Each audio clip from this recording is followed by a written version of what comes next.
Bonjour, mon nom c'est Victor Verhaeghe et j'ai le privilège de vous partager la parole de Dieu, puis j'apprécie votre présence ici. Le passage que j'aimerais vous partager, c'est une que n'est pas tellement bien connue, mais c'est quand même une qui est très importante. Acte 11, 26. C'est à Antioche que pour la première fois, les disciples reçurent le nom de chrétiens. Avant cela, ils étaient appelés tout simplement les disciples de Jésus.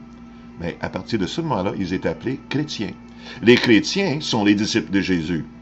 Et si vous n'êtes pas un disciple de Jésus, mais on se pose des questions, est-ce que vous êtes chrétien? J'ai rencontré mon pasteur lorsque j'avais 20 ans, puis il m'avait partagé ceci. Il m'avait dit qu'il y avait 120 disciples que Jésus a envoyés pour guérir les malades. À une autre occasion, il a fait pareil avec 70 personnes. Puis encore, ces gens-là partaient un peu dans tous les villages pour guérir les gens, au nom de Jésus. Suite à cela, il y a eu une problématique dans les enseignements et les gens se retiraient de Jésus. Mais il y avait les 12. Puis là, le Seigneur Jésus posait la question à ces 12, est-ce que vous aimeriez partir aussi? Alors Pierre dit, mais on va aller où? C'est toi qui retiens les paroles de la vie éternelle. Alors, ils ont resté. Ils ont eu un temps ensemble et différents événements ont arrivé. À un moment donné, Jésus dit, viens prier avec moi. Parce que son temps s'approchait où il était pour être crucifié. Il voulait avoir ses 3 meilleurs avec lui dans la prière.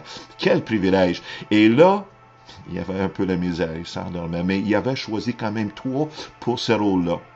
Puis à la fin de tout, lorsqu'il était crucifié, il y avait juste l'apôtre Jean qui était présent.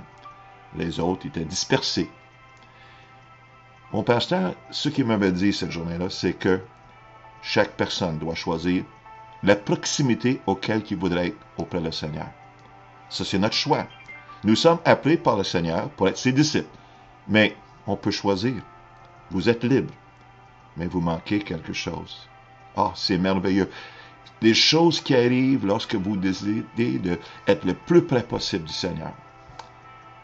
Le Seigneur dit, Jacques, chapitre 4, verset 8, « Approchez-vous de Dieu, et il s'approcherait de vous. » Vous pouvez avoir pleine confiance, un peu comme le fils prodigue. À un moment donné, il s'en va, tout bougonneux, triste, mais il s'en va chercher une job auprès de son père. Et c'est pas lui qui s'en vient à plein galop, mais c'est plutôt le Seigneur ou le père de ce garçon-là qui court envers lui et le prend dans ses bras. Mon fils qui était perdu. Puis il reprend. Il est tellement content. On s'approche un peu, mais le Seigneur s'approche pleinement envers nous. Il y en a une réaction qui se fait. Ça, c'est le début d'un réveil dans un individu. J'aimerais vous encourager. Approche-toi du Seigneur. Tu ne regretteras pas. Vivez pleinement ta vie pour le Seigneur. Pas juste 2 heures le dimanche ou 15 minutes le dimanche. Pleinement. Seigneur, agis dans le cœur de mes amis. Permets qu'ils découvrent c'est quoi de vivre pleinement pour toi. Et glorifie-toi dans le merveilleux nom de Jésus. Amen. Si vous avez aimé cet enseignement, j'aimerais bien que vous pouvez me contacter. Je vous laisse le courriel par lequel que tu pourrais me rejoindre. Mais aussi, si vous aimeriez me parler davantage, juste notifie-moi à l'intérieur de votre courriel et ça va me faire plaisir de vous appeler et on pourrait partager les choses profondes de la part du Seigneur. Alors, mes frères, mes amis, soyez bien, soyez bénis et à bientôt. Au revoir.